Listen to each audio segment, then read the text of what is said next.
La plupart du temps, ils sont quand même choqués de voir que, en fait, c'est toi, en fait. C'est toi. Si tu ne m'as pas contacté via mes réseaux, que genre, c'est par connaissance et tout, quelqu'un t'a passé mon numéro pour un projet, quand j'arrive, ils sont toujours surpris, en fait. En gros, c'est toi. Je dis oui, c'est moi, en fait. Non, ils sont surpris. Et ils commencent à te dire, ah ouais, une femme dans la tech, c'est à encourager, etc. Mais tu sais, de base, le gars, il est choqué. Parce qu'il ne s'attendait pas à ça. Et c'est justement pour ça que j'ai décidé de venir un peu sur les réseaux pour essayer d'essayer d'enlever un peu ça dans la tête des gens pour dire que c'est un métier comme tout autre. Donc avec un peu d'organisation, avec de la bonne foi, de la bonne volonté, tu arrives à tout gérer, quoi. Donc pour une femme, tu dois toujours prouver.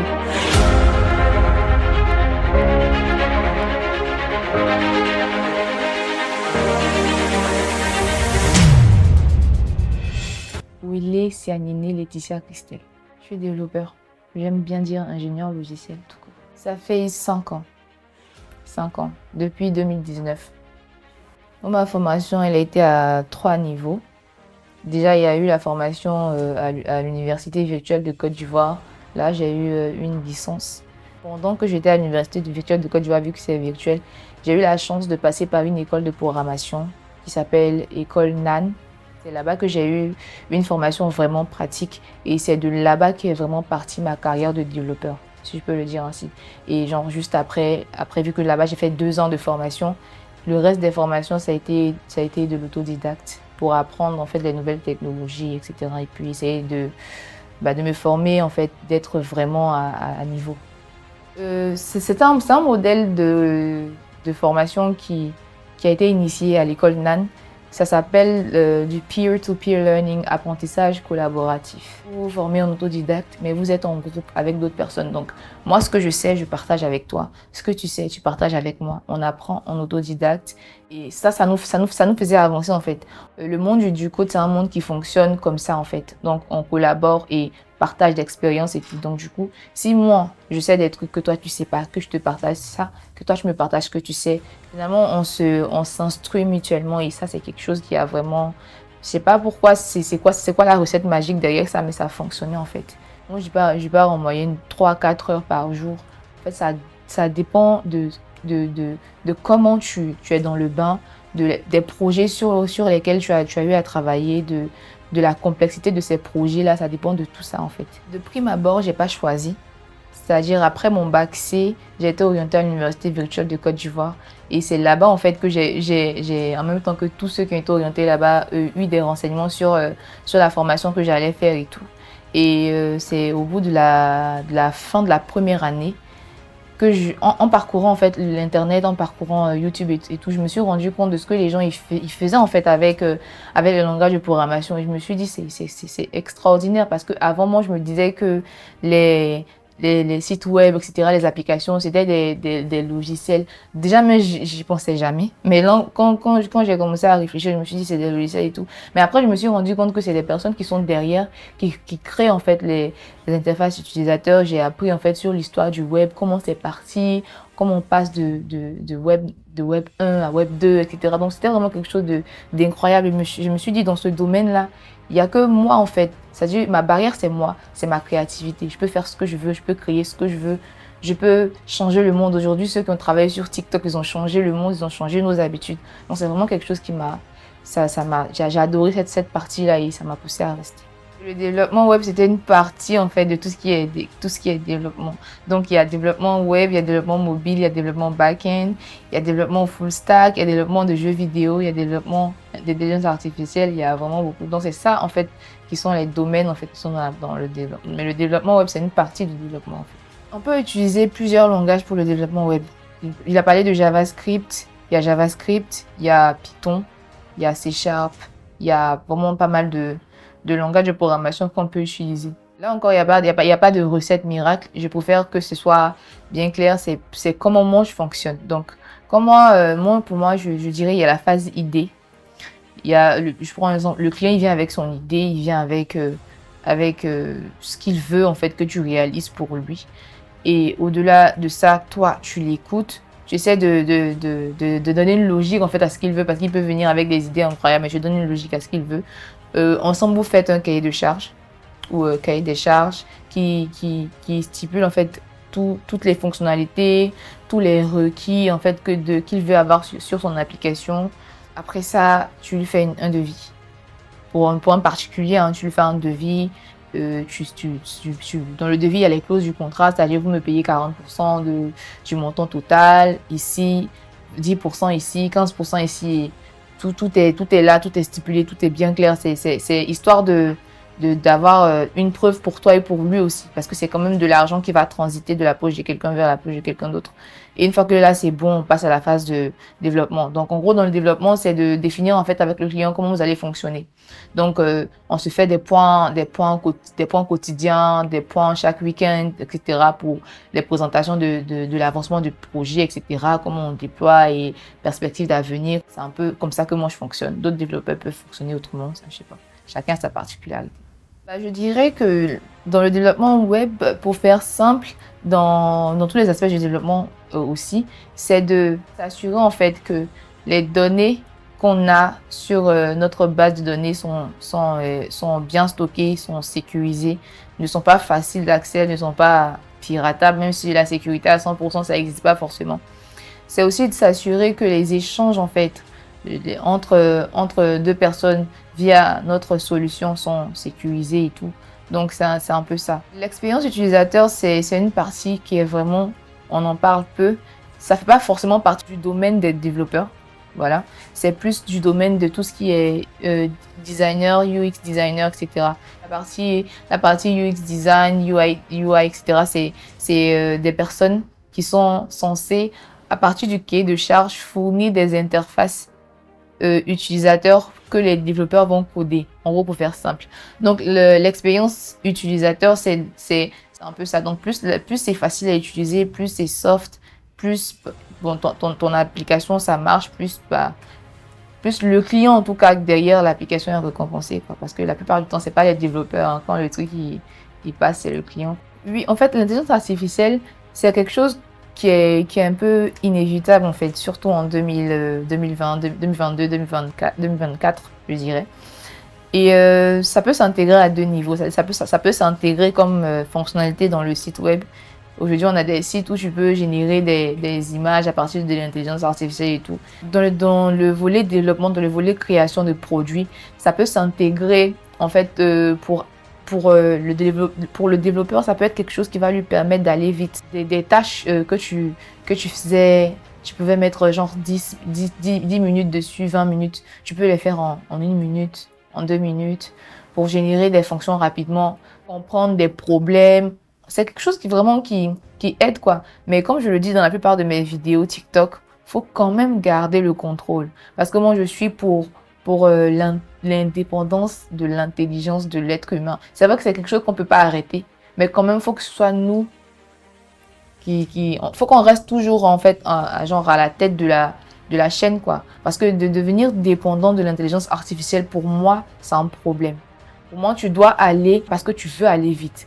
Et souvent aussi parce que tu ne connais pas pour apprendre, pour pouvoir aller vite. Mais imagine, tu dois faire un site web et tu veux ça, je veux ça. Tu copies, tu comprends rien. Tu copies, tu viens, tu places. Ça fonctionne, ok, mais c'est pas toi en fait. Tu n'es pas développeur en fait, puisque finalement c'est l'intelligence artificielle qui est devant. Et ça, si les clients ils apprennent que on peut fonctionner comme ça, du coup c'est quoi ton utilité demain en fait? Donc toi on peut te sauter directement et aller vers l'intelligence artificielle, quoi. Donc pour moi c'est plus ça. Il faut que l'humain garde le contrôle et pas seulement dans le domaine du code, hein, de manière générale, mais je trouve que c'est quelque chose qu'on doit apprendre avec des pincettes. Le monde il évolue, il y a des choses qu'on faisait avec des papiers il y a 100 ans, 200 ans, qu'on fait avec l'ordinateur aujourd'hui.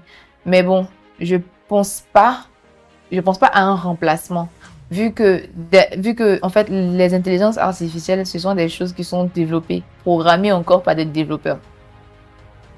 Donc, en fait, il y a un développeur derrière toute chose. Et de nos jours, c'est-à-dire quand tu es vraiment avancé dans le code et que tu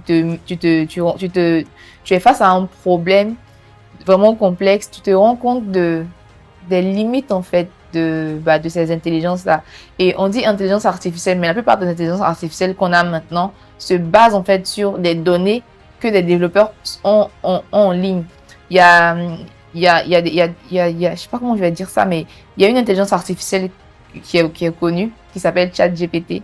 Et en fait, cette intelligence se base sur des données en fonction des années. Donc, si tu vas dessus, tu vas te rendre compte que si tu poses des questions de 2024, elle te dira en fait, dans la base de données que j'ai, mes informations se limitent à 2022.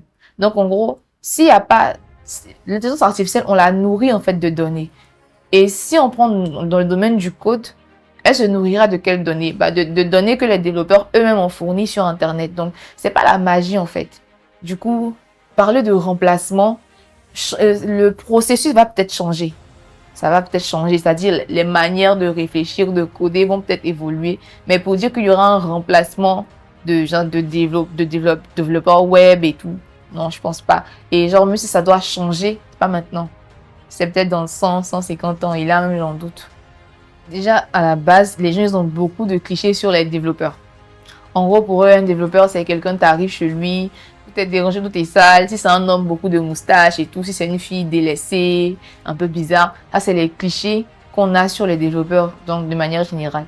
Donc, si on compte, on ajoute ça à une fille, les gens, ils sont, la plupart du temps, ils sont quand même choqués de voir que, bah, en fait, c'est toi, en fait. C'est toi. Si tu m'as pas contacté via mes réseaux, que genre, c'est par connaissance et tout, quelqu'un t'a passé mon numéro pour un projet, quand j'arrive, ils sont toujours surpris, en fait.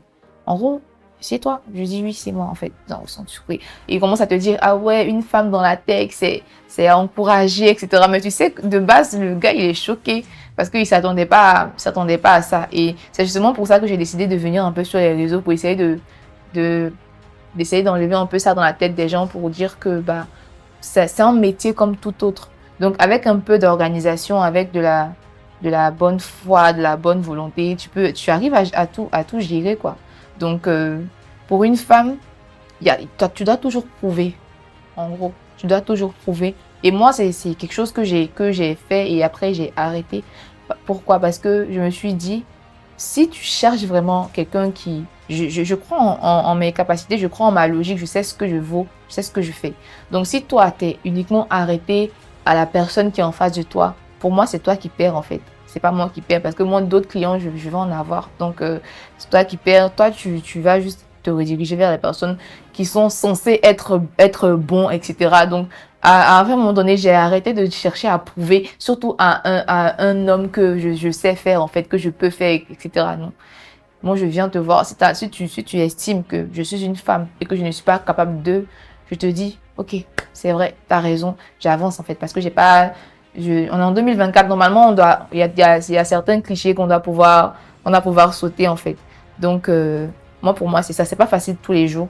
Mais en tout cas, je travaille sur ça. Je travaille sur ça. Essayer de donner une autre image, en fait, de la femme développeur. Et aussi, essayer de dire à certaines filles qui pensent qu'en fait, que si elles viennent dans ce domaine-là, elles vont être déféminisées, elles n'auront pas de vie, etc. Mais non.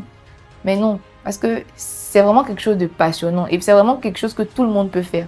Là, sur une dernière vidéo, j'ai dit un truc que je voulais parce qu'il y a le 8 mars qui arrive, journée de la femme et tout. Donc, j'ai l'intention d'organiser une semaine où je réponds aux questions de toutes les filles.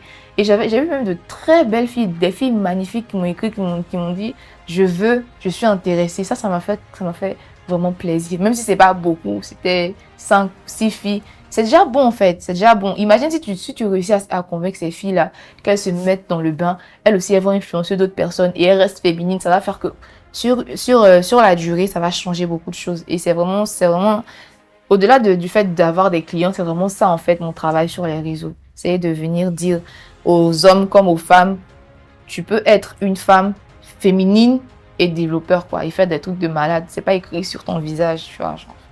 En tant que développeur, les erreurs qu'on ne doit pas faire, c'est de ne pas rester humble.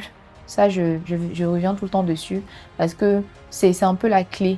Et plus le développeur il est expérimenté, plus il est humble en fait parce qu'il se rend compte que il est en apprentissage continu. C'est-à-dire depuis le début de ma formation jusqu'à aujourd'hui, il y a des choses que je continue d'apprendre. Et genre, jusqu'à ce que j'arrête, je continuerai toujours d'apprendre, même avec les juniors qui seront là derrière moi.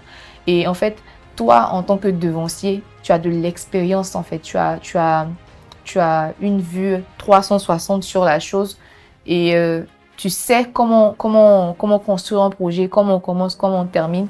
Mais ça ne veut pas dire en fait que tu es le meilleur. Et même si tu es le meilleur, tu vas rester humble en fait parce que c'est quelque chose quand tu te heurtes à des difficultés, qui te font douter de ton intelligence, tu te remets en cause, tu te dis, ah, et genre, il y a ça, et il y a le fait aussi de refuser d'évoluer.